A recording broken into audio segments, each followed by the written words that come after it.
Hi guys, this is Neil and welcome back for another online educational vlog. So, ang video na ito is the chapter 1 on the discussion of the reasons of taking up your master's degree, which is focusing on career advancement.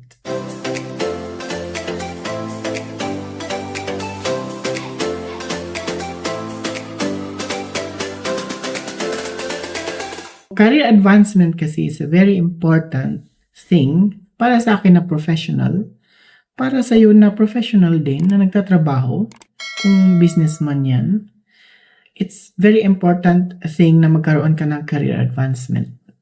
Kasi pag walang career advancement, para sa akin boring din kasi ang work kung wala yung pag-angat. So lahat ng tao ganun talaga, kahit siguro ikaw na nanonood gusto mo rin, hindi lang ako. So, huwag natin sabihin na okay ka na sa buhay mo, pero naghahangad ka pa ng mas mataas. Kahit ako, naghahangad din. Kaya lang, depend lang yan sa expectation mo and expectation ko. So, meron ako nabasa na naman dito. So, wala na ako ibang ginawa ko ni magbasa na magbasa kasi para ma-share ko rin sa'yo. So, ito yun. Taking a master's degree is often described or referred to as a strategic step toward career advancement, most especially to be a competitive person or individual in the industry where there is higher qualifications required, and these are linked to entering a leadership role or being a candidate for promotion or for a long-term career growth of an individual. So, bakit nga ba ganun? Kasi ang career advancement is described as ito yung mga yon. Una, pwedeng move into a higher level position.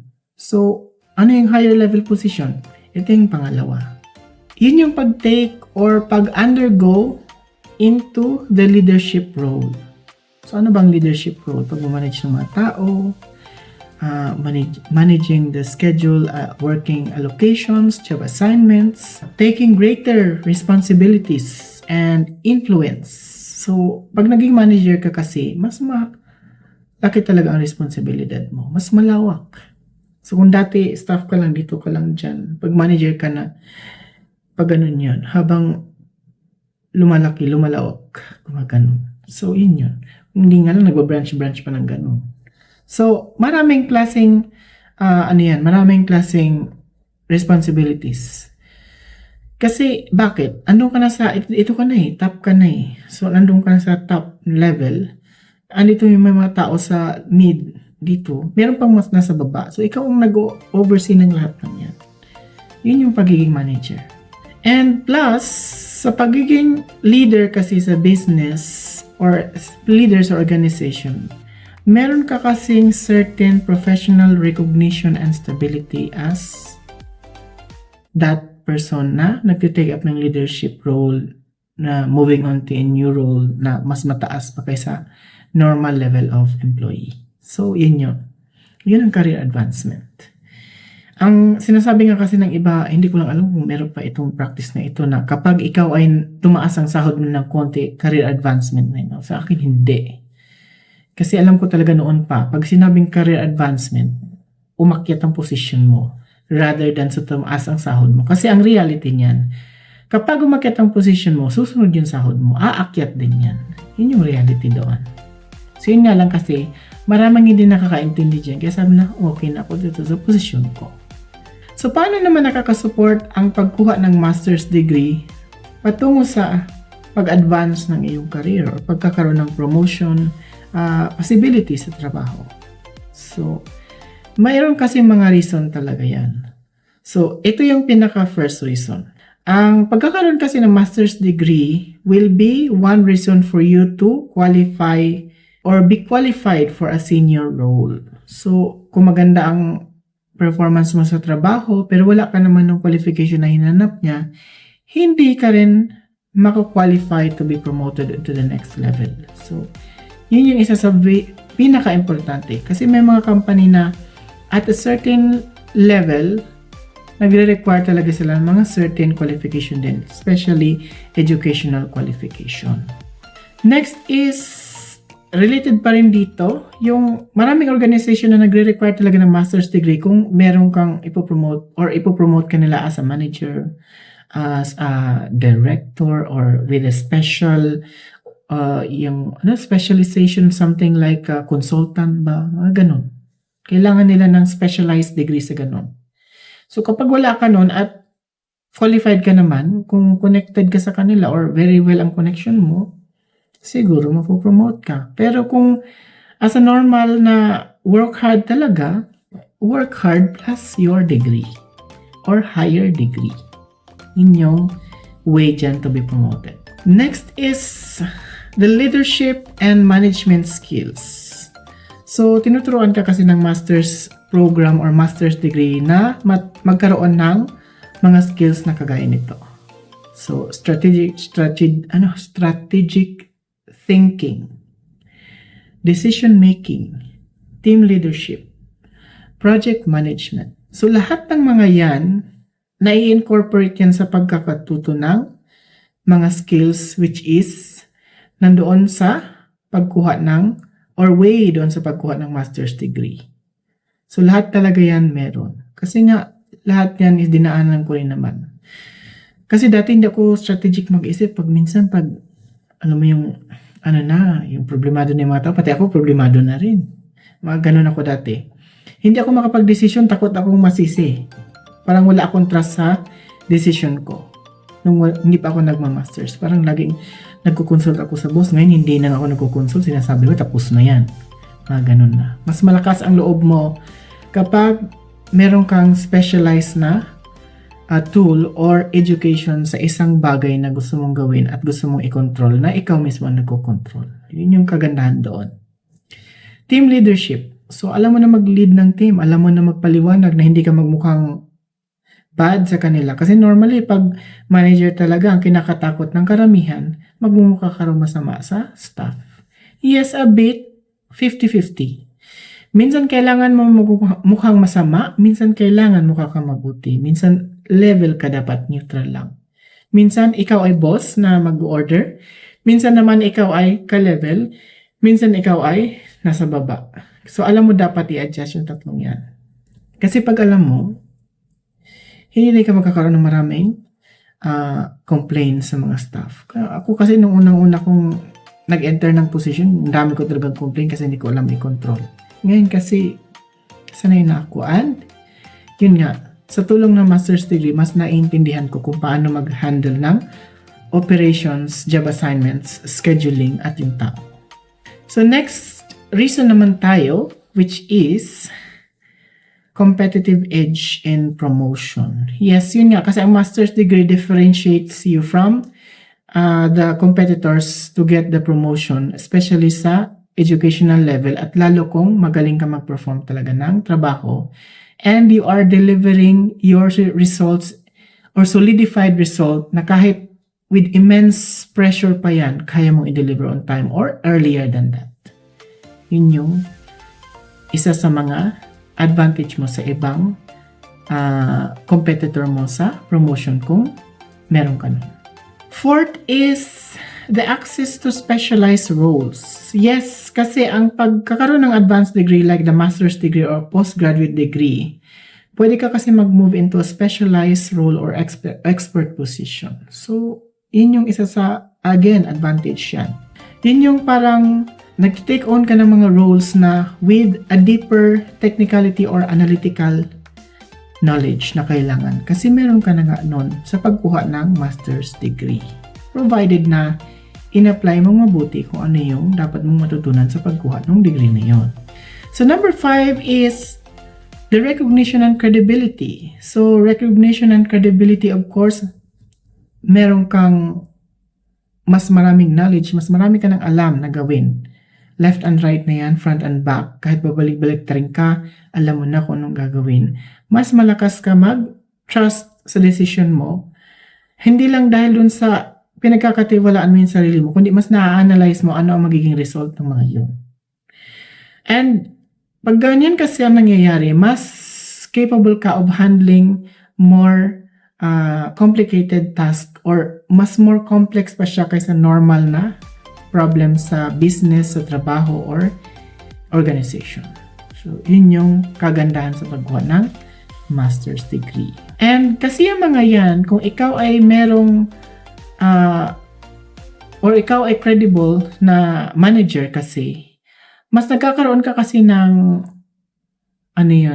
authority, or yung organization is magte-trust sa'yo ng mas more pa sa trust nila before. Ipagkakatiwala talaga nila sa'yo yung magiging position kung very credible ka na professional, mga ganun. Kaya lang kasi ang pagkuha kasi ng master's degree for career advancement, minsan kailangan mo ring i-consider yung mga limitation niya. May limitation kasi yan.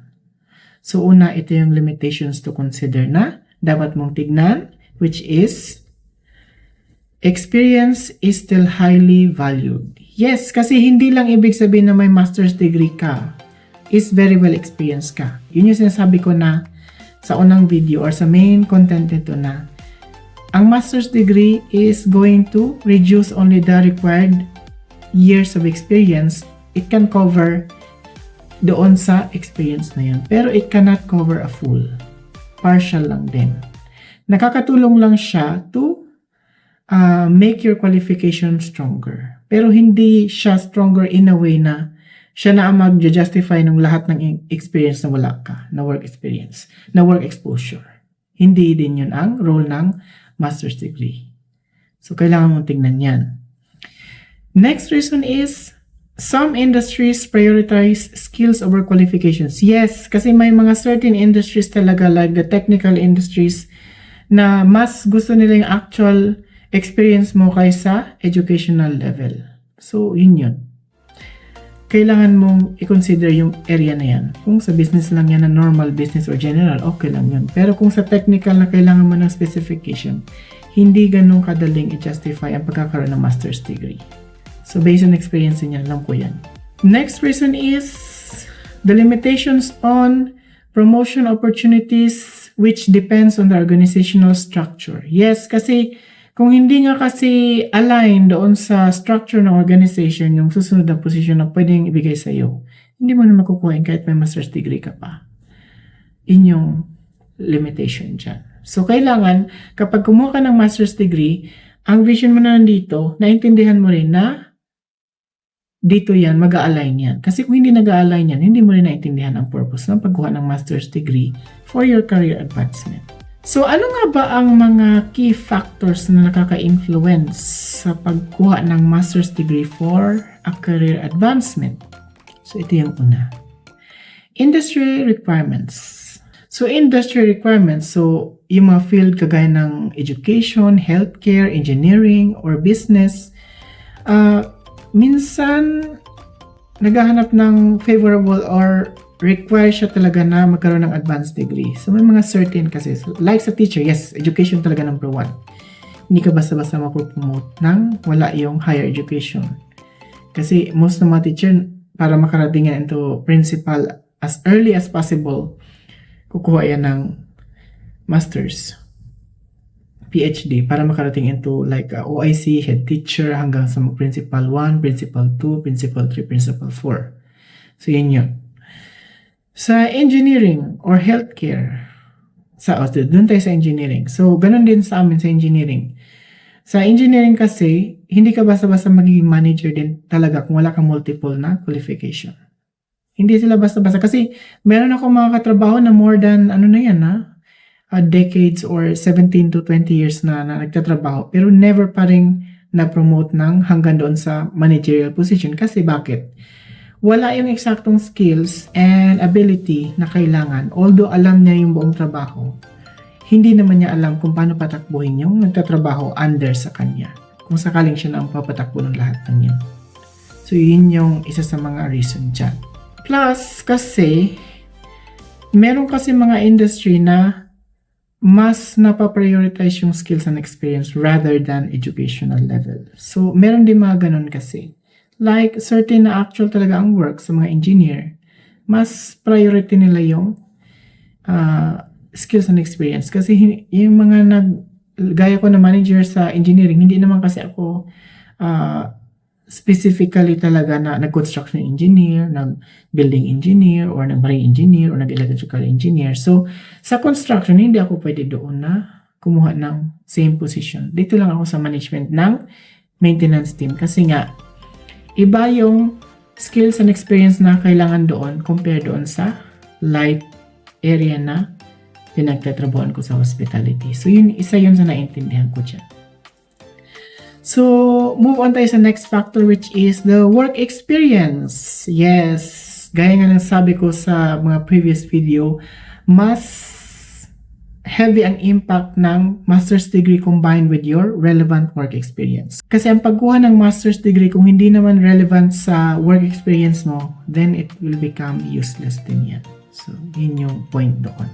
And mas, kasi yan, mas parang mas pabor or mas preferred ng employers kasi mas makakapag-apply ka ng practical knowledge according to doon sa natutunan mo at meron kang qualification into your educational level. So, yun yung advantage dyan lang kasi. Ang nagiging disadvantage dyan, kung hindi siya related doon sa current na profession or trabaho mo, tapos iba ang master's degree mo, iba ang specialized degree, nonsense yun. Hindi yun basta-basta mag-attach doon sa gusto mo na career future. So next factor tayo which is the type of master's degree. Meron yung sinasabing professional degree, MBA. Yes, papunta yan sa mga managerial roles, MBA normally. Or pwedeng mga research-based degrees papunta sa academic na promotion or academic na career advancement sa mga technical careers, mga ganun yun. And another factor which is the institution reputation. So, gaano ka reputable yung institution na pinanggalingan mo? Minsan may mga nagko-consider ng ganyan. So, sa Philippines pa nga lang, preferred nila ang mga galing de La Salle or ano pa bang mayroong school yan? CEU? Central Escolar University or San Juan de Letran or mga San Sebastian College ba yun? San Sebastian? Hindi ko lang kung San Sebastian ba yan. So, paki-correct na lang po. Or, meron pang isa Ateneo ba? O Ateneo de Manila or Santo Tomas, yung University of Santo Tomas. Rather than doon sa mga graduate na mga provincial colleges or mga universities or mga lower colleges. Pero, yun nga din kasi, mas mahal naman ang tuition fee nila. Kaya lang kasi mas nanotice ko yan na the more na kasi pumapasok sa isang senior position ng isang graduate, the more na hindi siya nakakaintindi sa feelings ng iba. Yun yung problema doon. So, if you would ask me kung dapat bang mag-start sa pinaka-lowest or pinaka-senior depends sa educational qualification, I would rather say na kahit gaano pa kataas yan, kung natapos siya ng mas maaga dyan sa master's degree na yan, mag-start ng pinaka-lowest pa rin. Kasi, kailangan niya maintindihan yung feelings ng lower employee until nakarating siya dun sa higher one. Kasi, mas maintindihan niya yung magiging factor kung paano mag-develop ng tao at ipaintindi sa kanila ang nature ng kanilang trabaho. And next reason tayo or factor which is networking opportunities. Yes, networking opportunities yung na-mention mo nga din kanina na pwede ka magkaroon ng job referrals or leadership opportunities other than employed in one area only in the company. Pwede ka magkaroon ng cross exposure or cross internal transfer or maybe makaka-transfer ka ng better career into a managerial or leadership role. So, yun yung networking opportunities ng career advancement. The next factor is personal performance and skills. So, isa na dyan yung mga communication, leadership skills, and initiative skills. Very critical yan na kailangan mong matutunan sa pagkakaroon ng or paghahangad na magkaroon ng career advancement. So, kailangan mo matutunan yan sa pagkuha ng master's degree. Make sure talaga na matutunan mo lahat yun. Kasi, the degree alone is not enough without the strong workplace performance. Yes. Sinasabi ko na bali wala ang pagkakaroon ng degree kung hindi mo mai-align according to sa performance mo sa work. Kasi ang degree will say na grabe ano ka na, yung specialized ang skills mo, very highly motivated ka to be in a position na kaya mo mag-resolve ng problem without others help or giving you the guidance na isolve yan. Fully independent ka na and fully mature ka to understand people's emotions. Hindi ka na makikipagsabayan doon. Pero kung iyan ibaliktad ang gagawin mo, bali wala nga yung pagkakaroon ng degree na yun. So move tayo sa next factor, which is organizational culture. Yes, kasi in organizational culture kasi, based on experience, in-offeran kasi ako ng company. Kasi may mga company na nagsusupport for your career advancement through education. So dito sa company namin currently, ang sinusupport nila is mga locals. In-offeran ako kasi, nakita kasi na nahirap ako na mag-aral, pero ayoko kasi nga sabi ko, ang hirap nung susuportahan ka ng company tapos bigla kang umalis. Nakakahiya naman. So, may hiya pa rin naman ako at ganun. So, ang sinabi ko na lang is, gagawin ko to kasi alam ko naman na binabayaran ako ng kumpanya, sinasahuran ako in exchange of my expertise and qualification. Yun lang yun. Kasi ayokong umabot sa point na parang pagsisiyan pa ng company na minastusan natin yan tapos iniwan lang tayo. Kasi normal yan na dumarating talaga sa time na aalis tayo sa employment at maghanap ng ibang much better opportunity. Next factor, which is 8. Timing and career stage. Ano example niyan? Yung mga early career professionals may choose to take master's degree to shortcut or accelerate yung growth na hinanap nila. Pero again, sinasabi ko nga, whether kasi may master's degree or wala, I prefer to start on the lowest kasi para maintindihan ko na yung pinaka-lowest na part ng trabaho. Just like nung lumalaki ako na nagsimula ako sa pagkabata, gumapang hanggang naglakad, hanggang natutong magsalita, hanggang natutong kung ano yung mga dapat ko matutunan sa mundo, hanggang in-apply ko na siya. Kasi, ang career growth kasi is parang ano din yan, parang growth din ng personal life mo or personal na ikaw talaga. So, yun yun. Meron pang isa dyan, yung mid-professionals or mid-career professionals na pwedeng gawin yan kasi nasa senior role sila, gusto nila mag-enter ng leadership role. So, pwedeng ganun kasi. But then again, kailangan mag-match kung ano yung educational qualification mo doon sa maturity level or management capability mo as a professional sa industry. So, before ko i-end itong video, magbibigay ako ng 5 tips kung bakit ang pag-take ng master's degree ay essential for your career advancement. So, ito yung unang tip. It gives you an opportunity to compete for a higher level roles often required with your advanced qualification. So, kasi nga, mas maraming managerial leadership or specialized positions na kailangan ng master's degree. Yun yung tip number 1 doon. Yung master's degree kasi yung minimum qualifications to enter on that certain positions. Kapag wala yun kasi, mahihirapan ka na mag-progress or magpo-progress ka man, it will become very slow regardless kung maganda or malawak or mahaba ang working experience mo. Pangalawa is, your master's degree signifies your expertise and commitment to your professional field kung nasaan ka man na current field ngayon. Bakit? Kasi nakikita ng employers ang pagkakaroon ng master's degree as a proof of having a deeper knowledge. You have a critical thinking or you're a critical thinker because of the master's degree and you have more dedication than others sa trabaho or employment ba yan or business ba yan or leadership role, managerial or whatsoever role na specialized for your career advancement and promotion purpose. And a master's degree then is often refers to as an enhancement of your professional credibility. So kaya naman it's a strong qualification for employers talaga na yung meron kang master's degree, you became a stronger candidate for promotion or a position in other companies.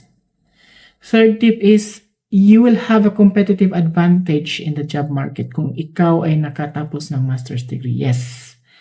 Ang competitive environment kasi is something that you need to be, hindi ka lang top sa qualification, kundi top ka rin sa performance as employee. So marami nakakaalam at marami nagre-recommend sa'yo.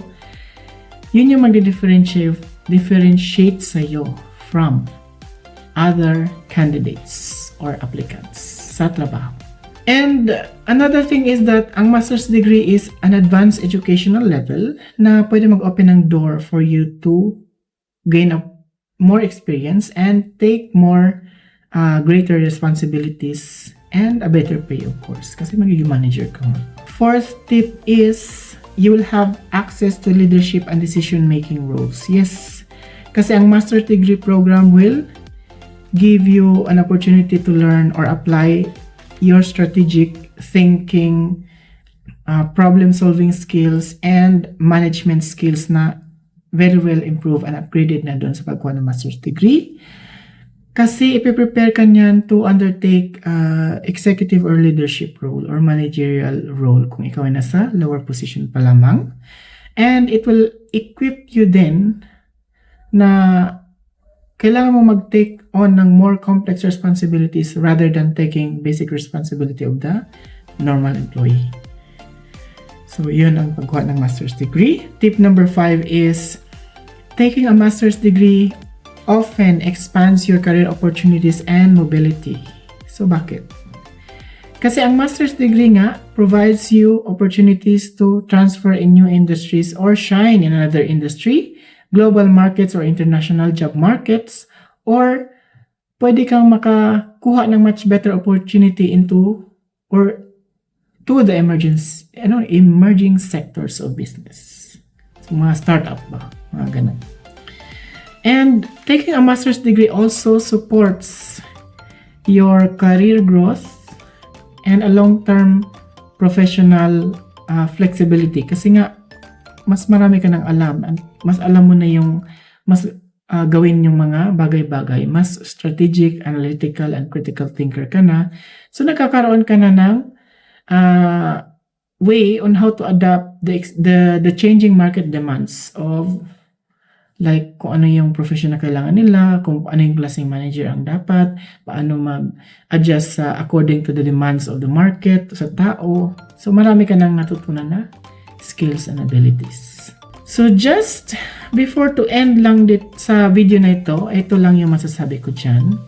Ang pagkuha ng master's degree ay pwede mag-open ng bagong pintuan para sa'yo, pero hindi yung pintuan na yon, but yung gagawin mo na magde-determine kung hanggang saan ka makakarating. Ang pinaka-best pa rin na gagawin dyan is you combine your education with your experience, with your skills and strategy.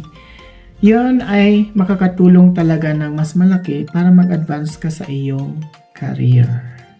So thank you for watching this vlog. Please don't forget to comment again kung may mga further questions ka. Paki-like na rin at subscribe sa aking channel para lagi kang updated sa aking mga next online educational vlog. Bye!